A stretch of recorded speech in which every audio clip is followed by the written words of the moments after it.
Hello, my name is Angie and this is my channel Dart Frog Army. I am a Dendrobates tinctorius keeper and I also have white tree frogs. I currently have 5 locales of the Dendrobates tinks, and right now I have several pairs that are in full breeding swing. I have several of the pairs laying between 5 and 8 eggs per clutch. I have 4 gravid females currently, and right now I have 54 tadpoles in the water. I have built these 5.5 gallon grow out tanks in anticipation of the breeding season. I even have some little 8x8 cubes that I made.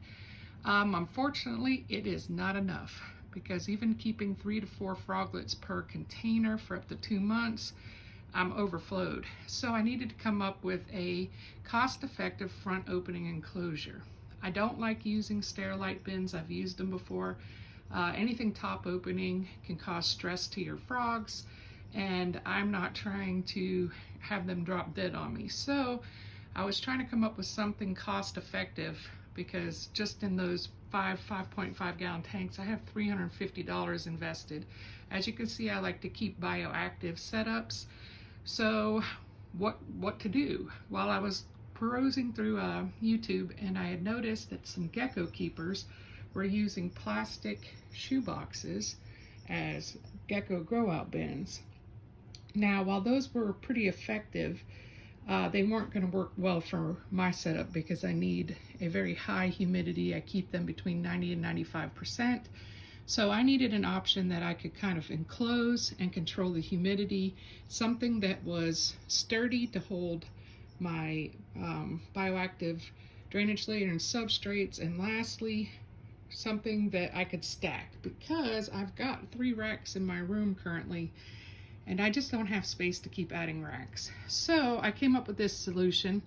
I found these boxes on Amazon from a company called Latches.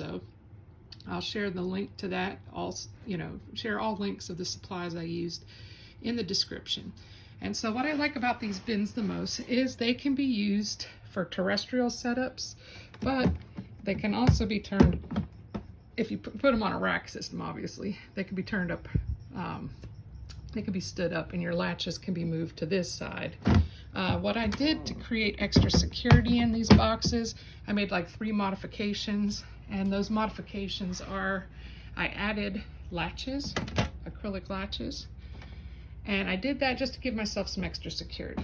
These doors come with magnetic enclosure or magnetic like locks, and so when you close it, it is a very tight connection. You have to kind of really tug it, but I just wanted extra security, so I went with the hasps.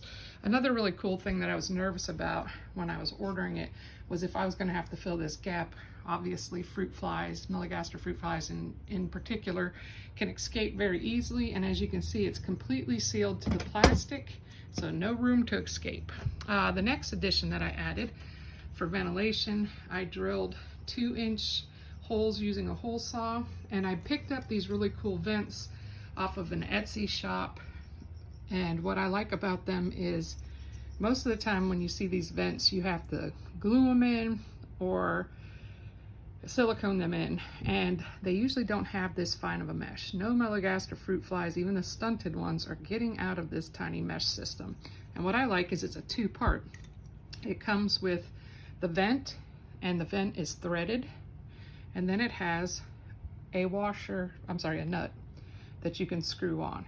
Now, you can do it clearly where you put the vent flush, but it will look a little cleaner. But I flipped them because I don't want like different things, different insects, and even the frogs kind of laying in this little groove area. The next thing that I did was I siliconed the entire base, and then I siliconed all the cracks on the outside up to the substrate dam. I purchased some 12x16 ABS plastic that was 1/16 of an inch thick, and then I siliconed it in to create my own substrate dam. The nice things about these boxes is they come in white, black, orange, green, and gray. I chose gray because I'm an Ohio State fan, so I just, had to. And really, that's the only modifications I made. These shoe boxes come in a 6-pack, and it costs $69.98. So to fully do one tank, if you break it down, the total cost of it was around $18 to $20, depending on if you catch the supplies on sale. I like them because they are extremely sturdy. They're not flexible. The substrate dams are not going to cause the boxes below to collapse. So you can put some pretty weighty objects in here and it's going to hold up just perfectly fine. The only thing that I'm still contemplating is lighting. I think I'm going to go with lights that I can put on a stand and place them in between each gap from the stacks. And the ones that have like the grow lights with the wands, I can do some directionality. I like the fact that you can control the brightness and dim them down, and you can change the color of the lighting to suit the frog's needs. I did attempt to use waterproof puck lights, the kinds that you just throw in your swimming pool.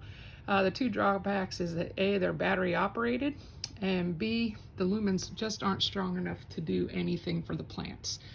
So this is my hack. If you have any questions, just hit me up in the comments. I hope you enjoyed my little hack. You guys have a great day.